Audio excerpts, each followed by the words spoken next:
Look at it go, sweetie. The loving father joyfully called out to his little girl, pointing upward toward the kite flying high above the secluded beach. Here, baby, you try. The little girl stood there, shy, timid, and melancholy, as she stared skyward at the pale, flapping kite. This particular kite always reminded her of her missing mother. Each of them, the mother and the kite, seemed to share the exact same colorful tattoos. As the girl held the string, the wind picked up, causing the kite to dance erratically. The father's smile faltered as he glanced around the deserted beach. It was too quiet, too isolated. He couldn't help but feel they were being watched. Suddenly, the kite plunged toward the ground before soaring back up, almost as if it had a mind of its own. The little girl's grip tightened on the string, her eyes wide with fear. Daddy, I don't like this. Can we go home? Just a little longer, honey. Your mom loved this kite, remember?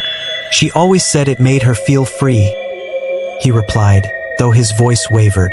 The girl nodded again, tears welling up in her eyes. She remembered how her mother would take her to this very beach, how they would fly the kite together, laughing and smiling. But now, the kite's movements seemed sinister, almost mocking. The sky darkened as clouds rolled in, casting ominous shadows over the beach. The wind howled, and the kite's string tugged violently in the girl's hands. The father moved to help her, but as he did, a chilling whisper carried on the wind froze him in his tracks. Come back to us. The voice was unmistakably that of the missing mother. The girl gasped, her eyes darting around the empty beach. Mommy? She called out, her voice trembling. Sweetie, it's just the wind, the father said, though he didn't believe his own words. He felt a cold sweat break out on his forehead. The beach, once a place of joy and memories, now felt like a trap. The kite dipped and twirled, its movements more erratic and violent. The girl's hands burned from the friction of the string, but she couldn't let go. The whispers grew louder, more insistent. Join us. The father grabbed the string, his eyes wide with fear. We need to leave now, he said, his voice barely above a whisper. As they turned to leave, the kite dove straight down, crashing into the sand with a force that sent up a plume of dust. The string snapped, and the girl fell back, crying out in pain. The father scooped her up and ran toward the car, glancing back only once to see the kite lying still, its colorful patterns now twisted and dark. In the car, the girl sobbed into her father's chest. He stroked her hair, his own heart pounding. It's okay, sweetie. We're safe now, he murmured, though he couldn't shake the feeling that they were far from safe. At home that evening, the father couldn't sleep.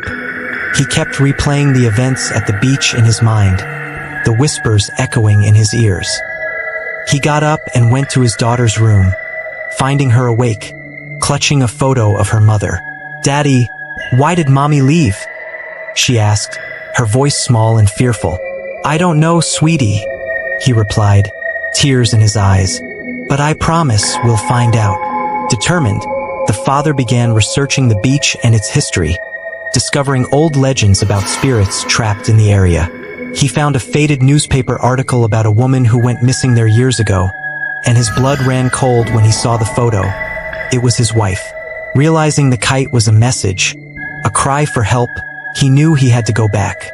The next day, he returned to the beach, this time with a sense of purpose. The wind was calm, the sky clear, but the atmosphere was heavy with anticipation. He found the kite exactly where it had fallen, its colors vibrant yet eerie. As he picked it up, the whispers began again, more urgent this time. Help us! With a deep breath, he closed his eyes and whispered back, I will.